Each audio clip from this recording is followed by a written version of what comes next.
They laughed behind my back. My wife, my lawyer, and the man I trusted the most. They stole $4.2 million from me. I had hit rock bottom, believing betrayal had taken everything. But then a call from Alaska changed everything, revealing an inheritance I never expected. What happened next would turn my life upside down. It started like any ordinary morning in suburban Florida. Sunny skies, birds chirping, and the sense that life was moving predictably. My name was Ryan, and I thought I had everything under control: a successful career, a loving wife, and a stable home. But appearances can be deceiving, and I was about to learn that the people closest to me were capable of unimaginable deceit. For months, my wife, Amanda, had seemed distracted. Late nights at work, constant texts she hid when I entered the room, and excuses that never quite added up. At first, I shrugged it off, telling myself stress and workload were to blame. But one evening, a strange pattern emerged. Bank statements that didn't make sense, unfamiliar charges, and transfers I never authorized. My stomach sank. The breaking point came when I went to her lawyer's office for routine paperwork. Amanda's lawyer, a polished man named Derek, always seemed overly attentive, too familiar. But that day, I discovered the truth. Hidden in the fine print of some legal documents were references to joint accounts, money transfers, and purchases I had never approved. My heart stopped. I confronted Amanda that night. Her reaction was calm, too calm. She smiled, a smile that didn't reach her eyes, and told me, "You're overreacting. Everything is fine." But the evidence told a different story. I dug deeper, hiring a private investigator, tracing every transfer, every account, and the truth hit like a hammer. Amanda and her lawyer, Derek, were in a relationship. They weren't just romantically involved. They were siphoning off millions from me, quietly, cleverly, leaving barely a trace. $4.2 million gone. My entire savings, investments, and more. They had taken it. I felt paralyzed. How could the people I trusted most betray me so completely? How could Amanda, the woman I loved, and Derek, the man I had relied on for legal guidance, plan something so calculated, so cold? I left my home that night with nothing but the clothes on my back and a small bag of essentials. My car became my temporary shelter, a lonely place to think, plan, and process the betrayal. Nights were the hardest. Lying in the driver's seat, staring at the dim glow of street lights, I kept replaying their smiles, their whispered jokes, their secret glances. They thought I was broken. They thought I had lost everything. But I hadn't. I had determination, patience, and a secret that neither Amanda nor Derek knew. Somewhere, hidden in the past, a forgotten inheritance waited, a windfall from a relative in Alaska that I had never accessed. It was modest, I thought, decades ago, but I had never touched it. And now, as I pieced together the scale of Amanda and Derek's betrayal, it became clear. This inheritance might be the lifeline I needed. Before we continue, please subscribe to the channel and write in the comments about which country you're watching this video from. Enjoy the story. That call from Alaska was the first spark of hope in weeks of despair. I didn't know what it held, how much it was worth, or how it would change my life, but I knew one thing. My story wasn't over. Amanda and Derek had underestimated me, and that mistake was about to cost them everything. After that call from Alaska, my life shifted in ways I couldn't have imagined. The betrayal of Amanda and Derek had left me hollow, exhausted, and unsure of who to trust. But the Alaska inheritance offered a glimmer of hope, a secret they didn't know about, a safety net hidden for decades.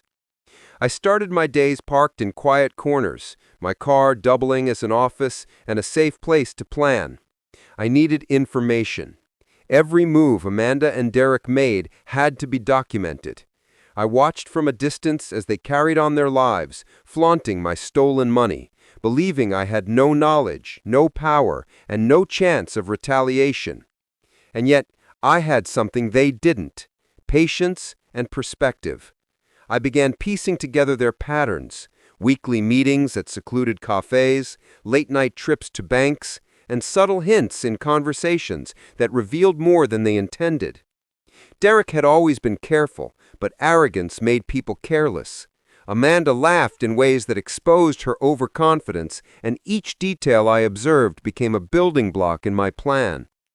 I reached out to the attorney handling my Alaska inheritance. It was a tedious process: forms, verifications, proof of lineage, but every phone call, every document completed, felt like reclaiming a piece of myself. I learned that the inheritance included not just property, but liquid assets as well, enough to recover what had been taken and then some. The numbers began to add up, and hope slowly replaced despair. But there were obstacles. Amanda had started to notice my absence from social media and my sudden withdrawal. She sent messages, concerned on the surface, probing underneath.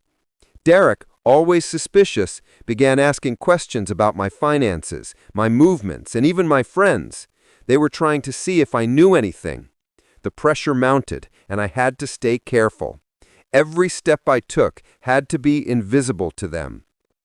I also enlisted the help of a trusted friend from years ago, someone who could assist discreetly without leaving traces. Together, we created a timeline, tracked assets, and explored legal avenues that would give me leverage when the time came. It wasn't about revenge yet. It was about preparation. I couldn't act recklessly. One wrong move, and Amanda and Derek could disappear, taking everything with them.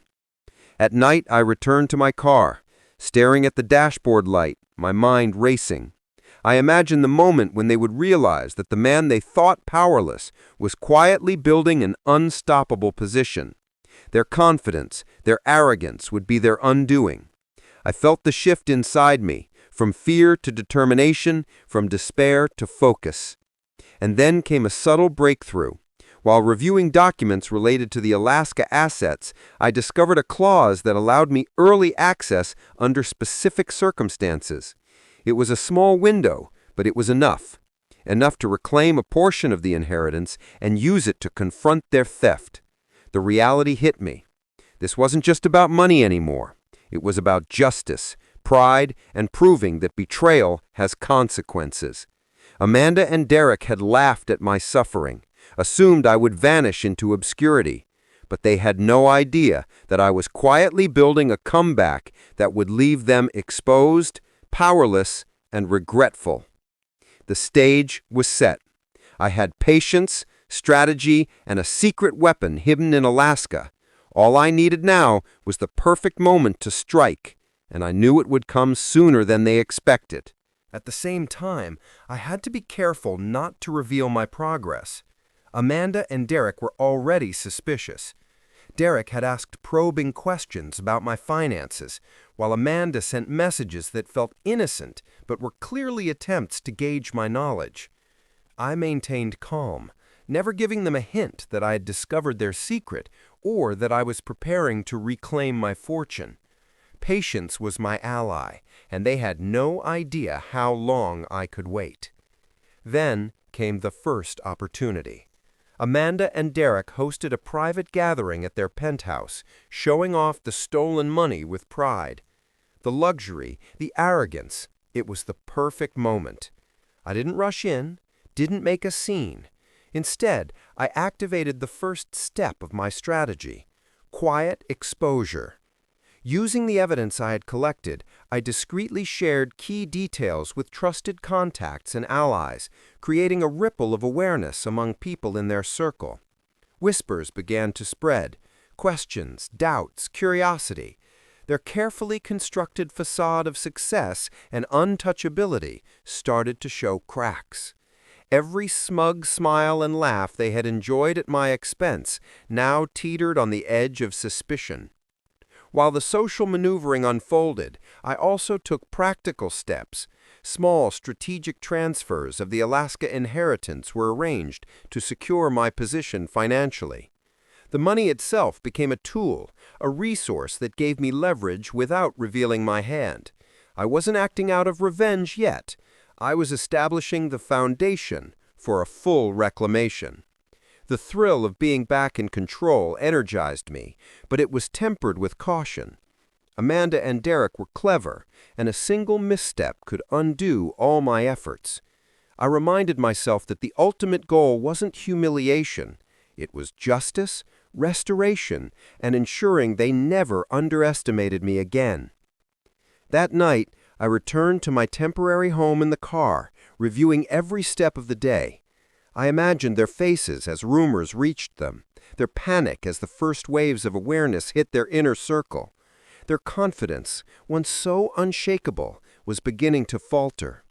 And I realized that the longer I waited, the more mistakes they would make, and the easier it would be to reclaim everything.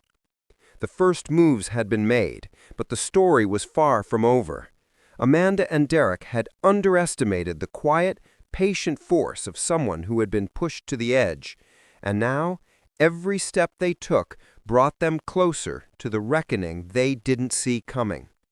The following days were a delicate dance. Amanda and Derek, sensing subtle shifts around them, grew cautious. Their social circle whispered questions, and their carefree displays of wealth slowed. They didn't know why, but the walls they had built around their deception were beginning to crack. And I was patient, watching, waiting for the perfect moment to strike. I started setting traps, not traps to harm, but to expose. I contacted a few trusted financial advisors and legal allies who could quietly verify the misappropriated funds. Each piece of evidence I collected built a chain that was impossible to ignore. Every bank record, every transaction, every hidden detail was logged carefully. I wasn't moving recklessly. I was building a fortress of truth, ready to collapse on the people who had betrayed me. Meanwhile, the Alaska inheritance progressed faster than I expected. With each approval, each verified document, I gained access to portions of the assets. The money wasn't just about recovery, it was leverage. It was the ultimate tool for reclaiming not only my finances, but also my dignity. I knew that once I had control of it, Amanda and Derek would no longer be untouchable. They had underestimated me completely. And then the perfect opportunity arrived. Amanda and Derek planned an extravagant weekend getaway with their inner circle, a display of wealth and arrogance meant to solidify their dominance. I observed from a distance, learning the layout, the routines, and the timing. This wasn't about confrontation yet. It was about control and strategy. Every detail I noted became part of a plan that was weeks in the making. I also began discreetly alerting key individuals who could influence outcomes in my favor. Friends, business associates, and even a few journalists were fed subtle hints, carefully worded questions, observations, and documents. It wasn't public exposure yet, but it was enough to start destabilizing their confidence. Every time Amanda laughed or Derek made a smug comment, I imagined the ripple of doubt I had sown in their minds. At night, I returned to my car, reviewing every move. The adrenaline was exhilarating, but I reminded myself to remain disciplined. One misstep, one rash action, and Amanda and Derek could slip through my fingers again. I needed precision, timing, and patience, qualities they never considered in me when they stole from me. By the third day of the getaway, subtle chaos had begun to surface. Their friends whispered, their advisors questioned transactions, and the couple's arrogance started to falter. Amanda's confident smile wavered. Derek's composed demeanor cracked under scrutiny. They didn't realize that the man they had cheated was no longer the same person who had once been powerless and humiliated. I felt a sense of satisfaction, not from revenge, but from knowing justice was aligning. The slow unraveling, the quiet pressure, the growing suspicion, It was all leading to a tipping point. Amanda and Derek's empire of deceit was starting to collapse, piece by piece, and I was orchestrating it, patiently, meticulously, and invisibly. The stage was set for the final act. Every careful observation, every strategic move, every document collected had brought me closer to reclaiming what was stolen, and when the moment arrived, Amanda and Derek would learn in the harshest way possible that betrayal comes with consequences.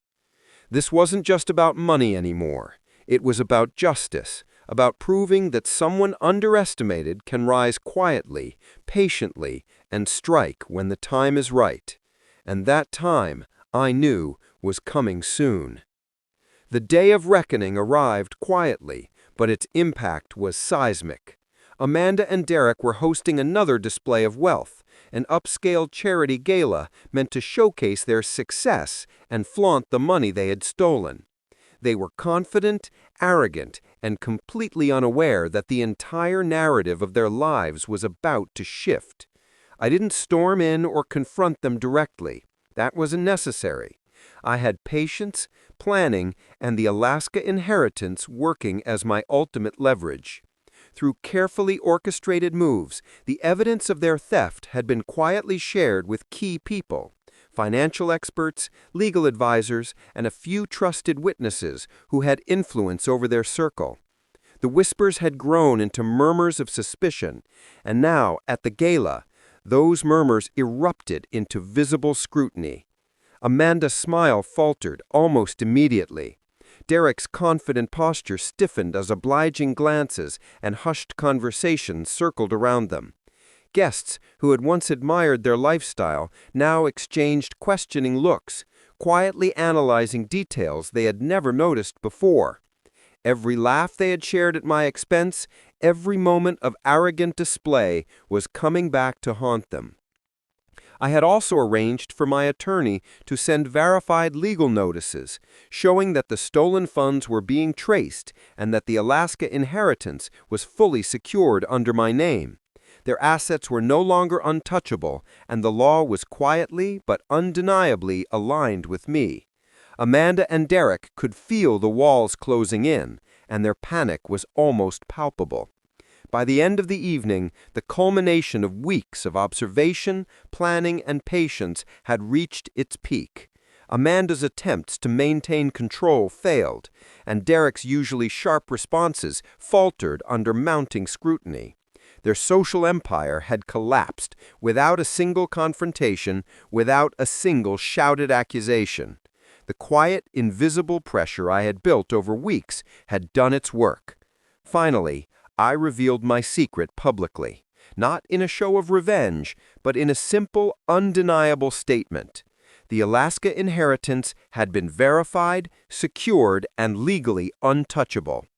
Coupled with documented proof of the $4.2 million they had stolen, it became clear to everyone present. The man they mocked, humiliated, and underestimated was not only intact, but untouchable. The tables had turned.